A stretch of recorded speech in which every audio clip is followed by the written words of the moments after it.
NASA just announced it has discovered organic materials, the building blocks of life, all the way on Mars. But that's not the only fascinating space-related news to come out recently.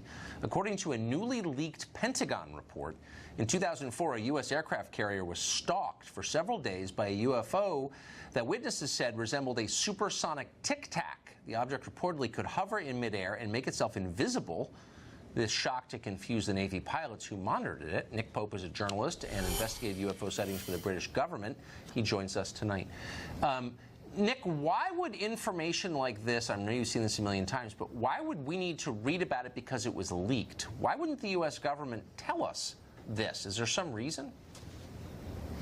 Well, I think there's always embarrassment about anything in our airspace that performance characteristics exceed anything in our own inventory. And that, by the way, was the conclusion in this Pentagon document. This thing ran rings around our F-18 Super Hornets that tried to chase this thing. It was briefly tracked on radar, but then it seemed to be able to, and this again is a phrase from the document, it's almost like it cloaked itself and became invisible. You'd think this was science fiction if you weren't reading it in Pentagon documents. And we know now, which we didn't know before, that the government took this very seriously, and these things are being seen in our skies, whatever they might be, by pilots tracked on radar, and there's a serious defense and national security issue here. And just to be clear, we don't believe that any other country possesses the technology to create an aircraft like this, right?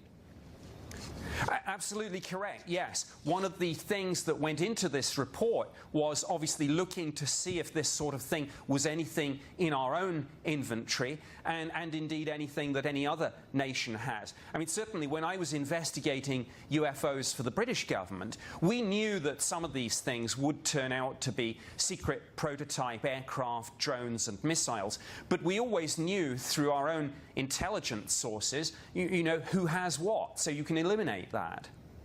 So what you're really saying is that the U.S. government and the British government have essentially concluded that there's something not from this world that humans did not create that is being tracked on radar and watched by people who watch aircraft for a living. I mean, it's not, this is real.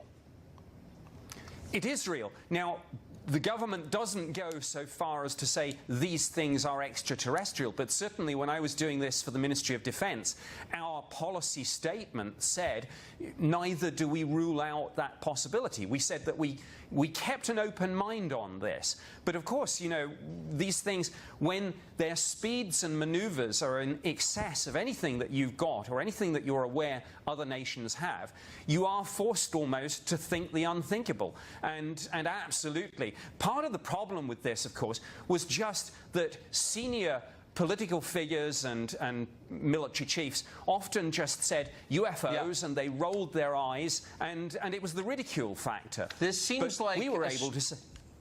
I'm sorry, we're out of time, Nick. This just seems like a story that we should be covering much more than we do, and I hope you will come back. Thank you. Thank you. I will do.